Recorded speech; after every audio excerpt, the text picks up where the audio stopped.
All right, ladies and gentlemen, welcome. This is chapter 6.4, where we are going to use inverse functions. In this chapter, we're going to do three things.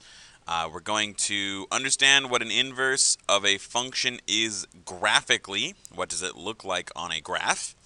We're going to be able to algebraically check if two functions are inverses and also find the inverses algebraically. And we're also going to be able to calculate the inverse of a given function, whether that function be linear or a power function. So, what is an inverse? Well, an inverse switches the input and output value of the original relation.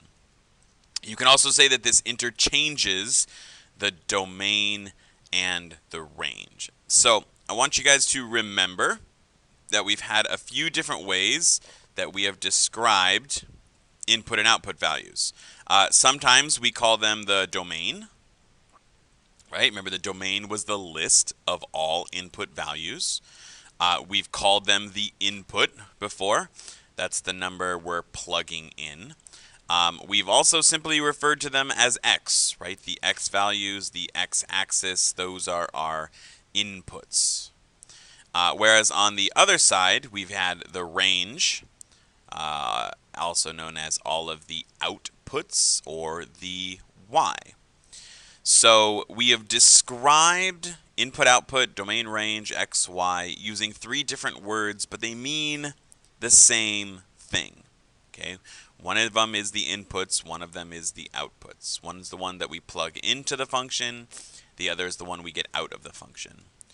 So if we had some kind of relation that I had inputs that were 1, 2, 3, 4, 5, and my outputs were, say, 2, 4, 6, 8, 10, I could graph those 1, 2, 2, 4, 3, 6, 4, 8, and 5, 10.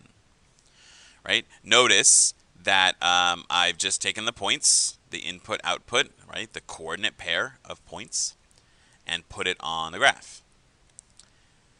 What the inverse is saying here is that if you switch the input and outputs, you end up with the inverse of that function. So if instead of 1, 2, I had 2, 1, right? Notice that I've just switched the two.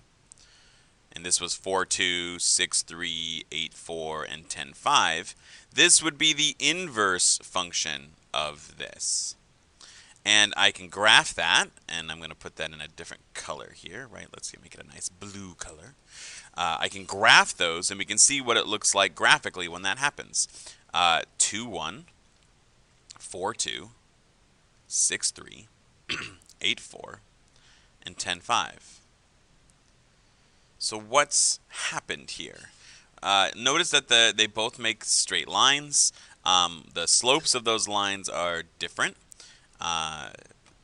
So what has happened? Well, if you were to do this for many different other functions, what you would find is that they have reflected themselves over this line, this dotted line that I drew in.